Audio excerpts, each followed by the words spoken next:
जय Shri Ram. Spiritual journey इस channel को देख रहे आप सभी भक्तों का हम हार्दिक स्वागत और हार्दिक अभिनंदन करते हैं। आज का वीडियो हम लेके आए हैं राम भक्त विभीषण को लेकर के। तो आज के वीडियो की शुरुआत करते हैं। रामायण में जब हनुमान जी अंगूठी लेकर के आकाश मार्ग से होते हुए 100 योजन का समुद्र पार करके लंका में पहुंचते हैं तो उनका सामना लंकिनी, जो कि लंका नगरी की रक्षा करती है, वहाँ पे पहरा देती है, तो उससे सामना होता है। हनुमान जी छोटा सा रूप रख करके लंका के अंदर प्रवेश करते हैं। इतने में लंकिनी कहती है, कौन है, रुक जा यहीं पर, बिना इजाज़त कैसे अंदर जा रहा है। तो हनुमान जी एक मुक्का मारते हैं और लंकिनी जो है अधमरी हो जाती है और कहती है कि मैंने आपको पहचान लिया है, आप जाइए और अपना काम कीजिए और मैं आपका मार्ग अब नहीं रोकूंगी। क्योंकि ब्रह्मा जी ने मुझसे कहा था, जब मैंने उनसे पूछा कि लंका में मेरा कार्यकाल कितना है, तब उन्होंने कहा था कि जब कोई वानर तुझे आकर के मुक्का मारेगा और तू अधमरी हो जाएगी तो तू समझ लेना कि अब लंका का विनाश निश्चित है और तेरा कार्यकाल पूरा हुआ। और हनुमान जी के प्रणाम करके वो तो फिर हनुमान जी आगे को प्रस्थान करते हैं और छोटा सा रूप रख करके रावण कक्ष में जाते हैं, रावण के महल में जाते हैं। तो मंदोदरी सोई हुई होती है। तो हनुमान जी देखते हैं और कहते हैं, ये तो सीता माँ नहीं हो सकती, क्योंकि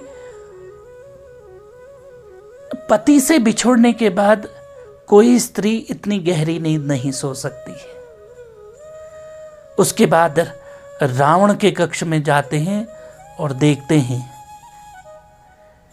फिर आकाश मार्ग से होते हुए पूरी लंका नगरी का भ्रमण कर रहे होते हैं। इतने में उनको एक महल के आगे आंगन में तुलसी का पौधा दिखता है। तो तुलसी दल देख करके वो नीचे उतरते हैं और शंख चक्र द्वार पर देख करके वो सोचते हैं, ये तो किसी राम भक्त का, कोई विष्णु भक्त का ही निवास लग रहा है। तो इतने में अंदर से राम नाम की आवाज़ आती है, राम नाम सुनाई देता है। तो हनुमान जी सोचते हैं, इस लंका नगरी में कौन राम भक्त है। तो हनुमान जी उनके दर्शनों की लालसा से ब्राह्मण का वेश धारण करते हैं और श्री राम करके हनुमान जी भी बाहर से बोलते हैं। विभीषण द्वार खोलते हैं और हनुमान जी से पूछते हैं कि आप कौन हैं और इस लंका नगरी में राम का नाम लेने का साहस आप कर रहे हैं, आप कौन हैं, कोई देवता हैं या कौन हैं।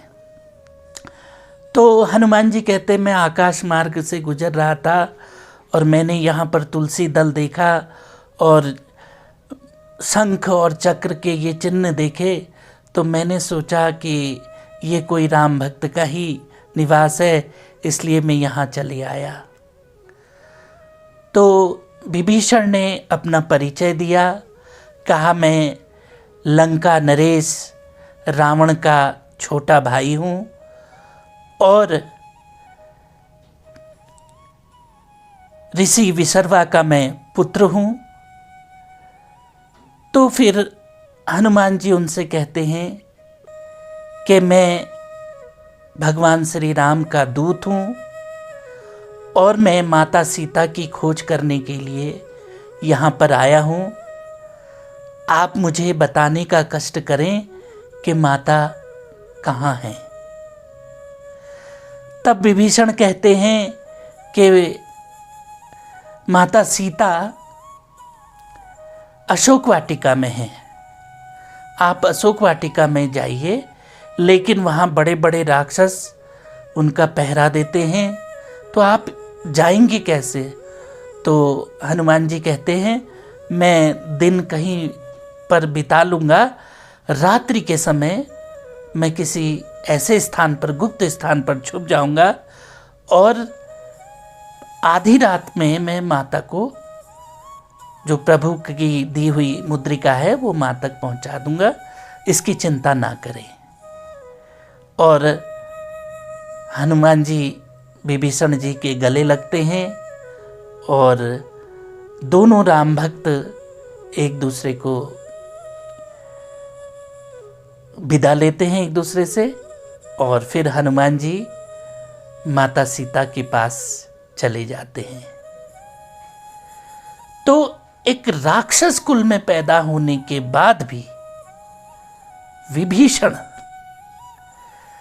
जब ब्रह्मा जी ने उनकी तपस्या से प्रसन्न होकर के उनसे वरदान मांगने को कहा था, तो कुंभकर्ण ने नींद 6 महीने सोना और 6 महीने खाने का बोला था, और रावण ने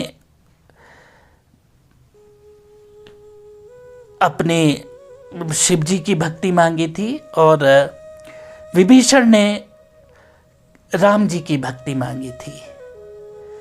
तो भक्ति में बड़ी शक्ति है।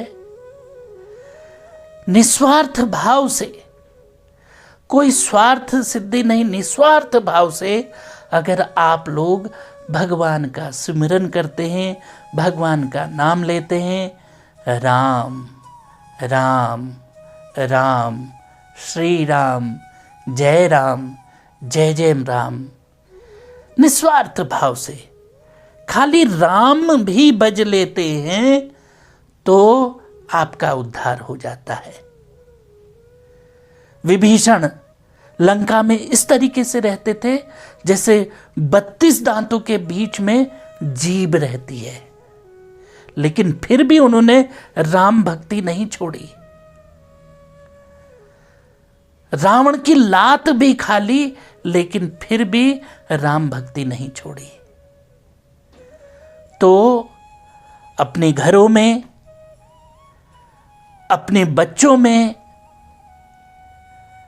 और जो आपके जानने वाले मित्र हैं, एक दूसरे को इस राम भक्ति के बारे में बताइए, राम जी की चर्चा कीजिए, राम जी का सुबह शाम नाम लीजिए, आप लोगों का उद्धार होगा, आप लोगों का कल्याण होगा। और इस राम भक्ति का प्रचार प्रसार कीजिए और सनातन धर्म को मानने वाले सभी लोग राम नाम का गुणगान कीजिए और इस भारतवर्ष को राममय बना दीजिए। हम किसी एक दूसरे से मिलते हैं तो बोलिए राम राम या जय श्री राम। तो जितने बार आप लोग राम बोलेंगे, आपकी वाणी में शुद्धता आएगी, आपके विचारों में शुद्धता आएगी, आपके कर्मों में शुद्धता आएगी। और यदि आप लोग लाल पेन से कॉपी में जो राम नाम पुस्तिका आती है, उसमें अगर राम राम राम राम लिखते हैं तो अवश्य ही आपके हाथों द्वारा जो कर्म होंगे वो भी शुद्ध होंगे, आपके कानों से जो स्वर आपको सुनाई देंगे वो भी शुद्ध होंगे, आपकी वाणी भी शुद्ध होगी, आपके नेत्र भी जो देखेंगे वो शुद्ध देखेंगे, अच्छा देखेंगे। और सुबह उठ करके भगवान का नाम लेना मत भूलिए। श्री राम जय राम जय जय राम, श्री राम जय राम जय जय राम, श्री राम जय राम जय जय राम। तो आज का वीडियो हम यहीं पर समाप्त करते हैं। कल और नए विषय को लेकर के हम उपस्थित होंगे। राम जी आप सभी का कल्याण करें, हनुमान जी की कृपा व बाबा नीम करोली महाराज की कृपा आप सभी को प्राप्त हो, आप सभी का कल्याण हो। इन्हीं शब्दों के साथ जय श्री राम।